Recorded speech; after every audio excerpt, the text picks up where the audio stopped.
Welcome back, polar bears and polar cubs. Let's talk about chemical names and formulas. So, first thing that we need to talk about is the subscripts on the elements and what they indicate. So, they indicate the number of atoms of that element that we have. So, we have this 8 next to carbon, so we have 8 carbon atoms. And then when it comes to 18, we have 18 hydrogen atoms.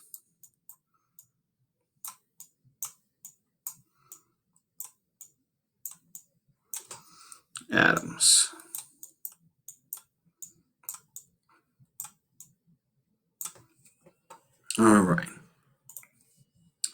So the next thing, what happens if there's parentheses? What do we do? So the number on the outside of the parentheses gets distributed to the subscripts on the inside. Now, if there is a number already there, you multiply. If there's not, the number is a 1, so anything multiplied by 1 is itself. So on this, we have 2 aluminums. We would have 3 sulfurs because the 3 got distributed, and then 3 times 4 is 12. Now, without parentheses, the subscripts are the number. So what I have noticed in the past is that Cl, a lot of people try to say that that's 2 things. It's 1 thing, it's chlorine. So we have 1 sodium, 1 chlorine, and 3 oxygens.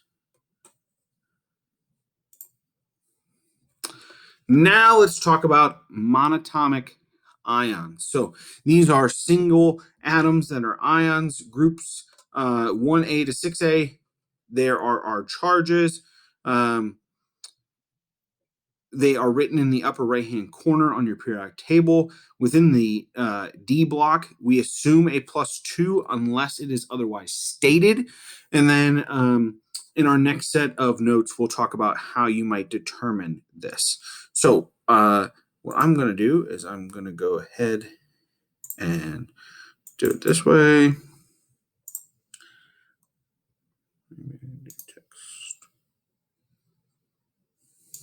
Okay, so all what happens is it becomes the ion. So chlorine would become Cl minus.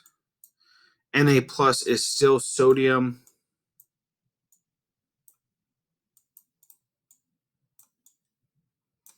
Ba plus is still barium.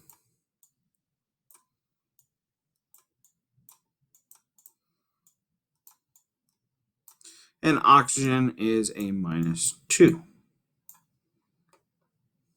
Just a little bit of practice for you guys to find them on the periodic table.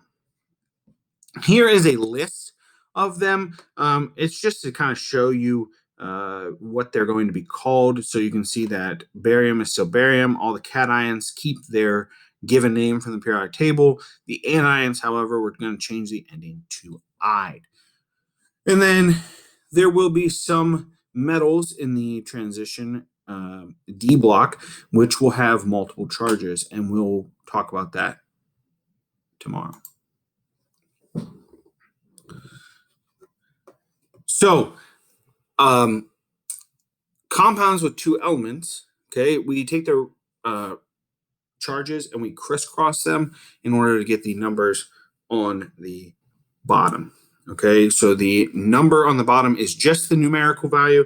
It is not the charge. So if then we need to reduce, we will reduce. So let's go ahead and do some practice. So aluminum has a +3 charge. Oxygen has a -2 charge. So we're going to take the 2 down here and the 3 down here. This is called crisscross. Okay, so it becomes Al2O3. Now, you might also look at that and say, hey, a +3 charge, a -2 charge, they're not the same. So what's a common number that 3 and 2 go into? That would be 6. How do you get 3 to 6? You take 2 of them. How do you get 2 to 6? You take 3 of them. That also works.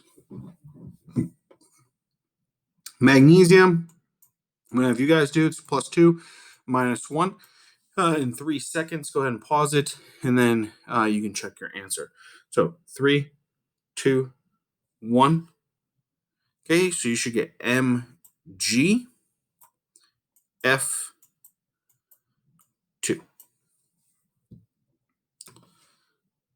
We'll do some ion card activities at later on this week or next week. If you are not in class, I'll make sure that there's a video up there for you guys as well. Okay, so that was how do I take elements and make them into a name. Okay, so how do I take take the name and make elements. This time we're going to do the formula and make it into a name. So we have Al, which is aluminum.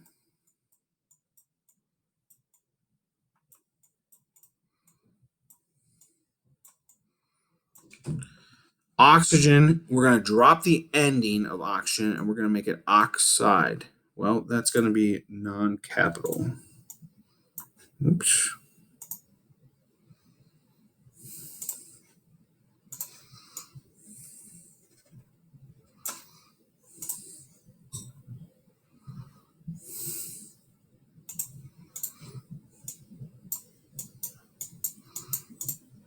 Oxide.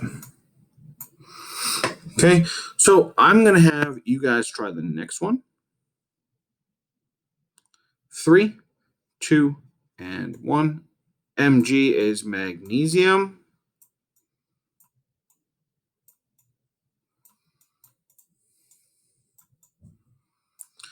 And F, it would be fluoride. Remember, it's not OU, oh yeah, it's OU, oh no.